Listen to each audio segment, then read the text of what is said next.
Hello, beautiful people. This video is about conditions of satisfaction in project management. So if you've listened to any of my previous videos, you've heard me talk about the importance of understanding what does it take to satisfy a customer, both at the micro level and at the macro level in terms of a full project. Micro in terms of individual work that needs to be done by ICs in your org, and then at the macro level in terms of the overall success of the project. And the reason why I'm distinguishing very clearly between conditions of satisfaction versus, say, acceptance criteria or a definition of done is that we want to make sure that we're always recognizing that there is this sometimes even amorphous element of what does it take to produce satisfaction? What does it take to produce that wow within a project or within a product that we're delivering on? And many times our understanding of that grows and evolves and merges over the duration of the project. And sometimes when we're dealing with something very small, we can talk about conditions of satisfaction as, I would like a bottle of water with, 12 ounces in it, and I would like it so that it's recyclable, and I would like it so that it's clean. And I can define my conditions of satisfaction on that pretty simply.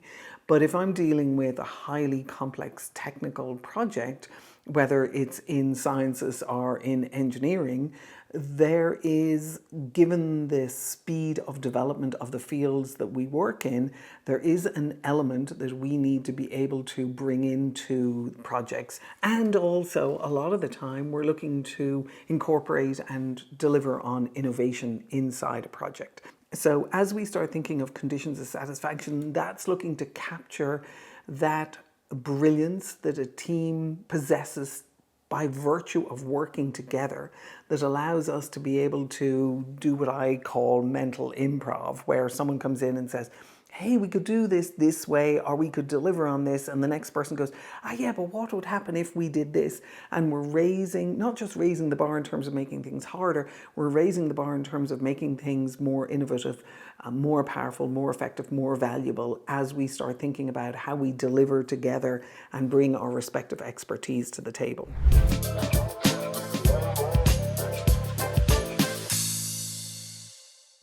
As we think about conditions of satisfaction in project management, then it's important for us to be able to recognize kind of where it fits in and how we use it and how we leverage it. So if we do not define our conditions of satisfaction as best we can during all the elements of a project, what will happen is that we're not failing because of technical inability. We're failing because of coordination failures with each other. We're not building shared understanding of what is possible, of what could be delivered on, of what is valuable.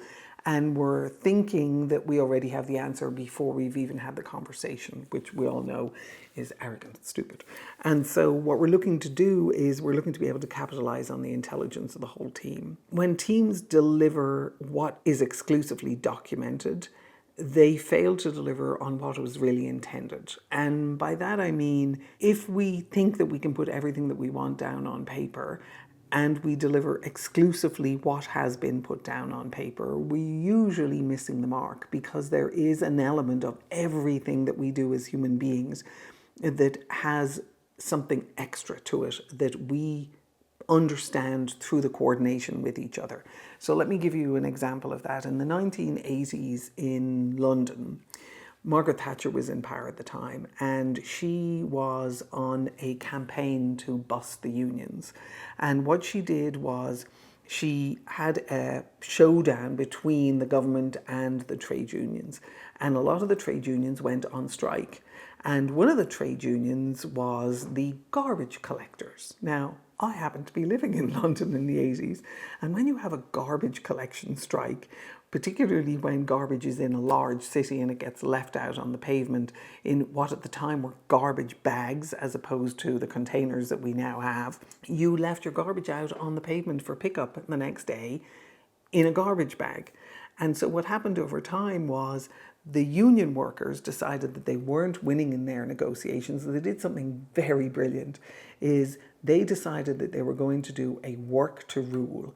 They were going to only deliver on exactly what was documented for their job descriptions and their roles. Now think about it. If your team in a project only delivered on exactly what was documented, you would end up with a Frankenstein monster of a useless product. It's in the coordination and in the co-invention between highly intelligent people that real products with real value come to market. And many times that element is really hard to define out of the gate. Over time, what happened with the unions was they did the work to rule and the garbage got collected, but some of it got left behind, and some people didn't work. They only worked their shifts and they only did exactly what was in the manual, and certain elements of garbage didn't look like they were supposed to look like, so they also got left behind.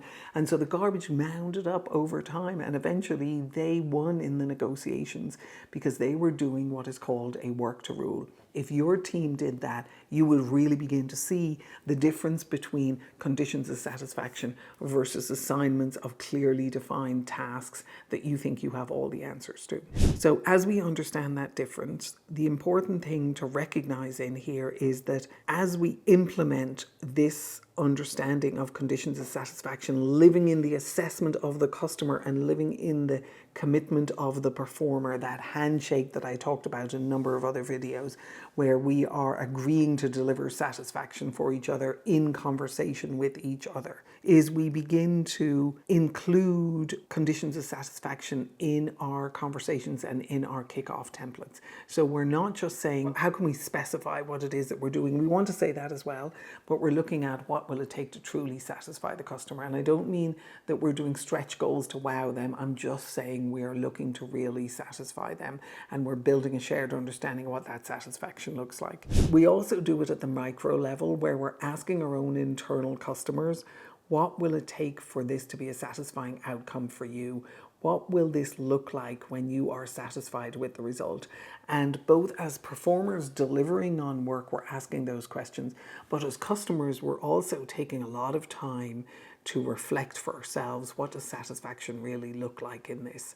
And as you start practicing this for yourself, really encourage you to actually start thinking about, what does satisfaction look like for me in going to a meeting, in listening to a YouTube video. My satisfaction when I'm listening to a YouTube video is, did I learn something? Did I learn something that was new or innovative? Did the person deliver it to me in a way that I could understand it and make sense of it?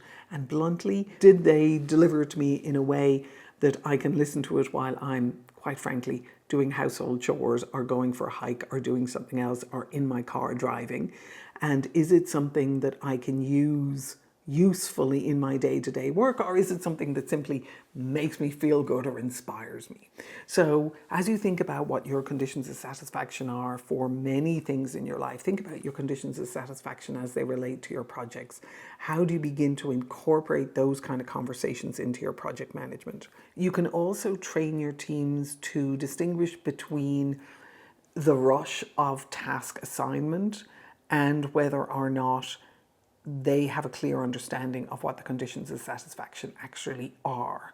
And if they don't, what conversations they need to have to be able to remedy that. If you look at the data on teams, you'll see that I think it's about 40% of an engineering team's time is spent on rework, or is spent on looking for documents for them to be able to do the work they want to do. That's a hugely high percentage of time. If you're able to effectively head that off at the pass by having these conversations around, do we really understand what satisfaction looks like and how we're going to be able to assess that and how we're going to be able to measure that or measure elements of that, then we begin to have different conversations with each other, and we're heightening each other's awareness of what satisfaction really means. As we do major deliverables, and I'm not saying that we're doing full after action reviews, but as we do major deliverables or even minor deliverables, we can also say, was that done to your satisfaction? And what we're doing is we're bringing the idea of satisfaction front and center in all of our project management conversations, and we're allowing ourselves to be able to incorporate that level of commitment and autonomy and co-invention and co-creation that's required for us to really be able to deliver phenomenal results. So as you start thinking about this, there's a free white paper that I have for you that I hope will help you with kind of the broader aspect of this conversation. It's available down in the comments below. It is also available on my website as a free resource, and it is under www.jenniferkenny.com/execution. It'll help you think about this in context and hopefully help you dive into how to begin to integrate this thinking into your day-to-day project management. As you pursue this, and I love that you are, and I hope it'll produce amazing results for you as it has done for me. I'm here to support you. Many of the other videos also talk about this topic in various different aspects of it. I wish you the very best of luck with this journey, and I hope that your projects will be a lot more successful as you start thinking about the human coordination and the human innovation aspect of your projects.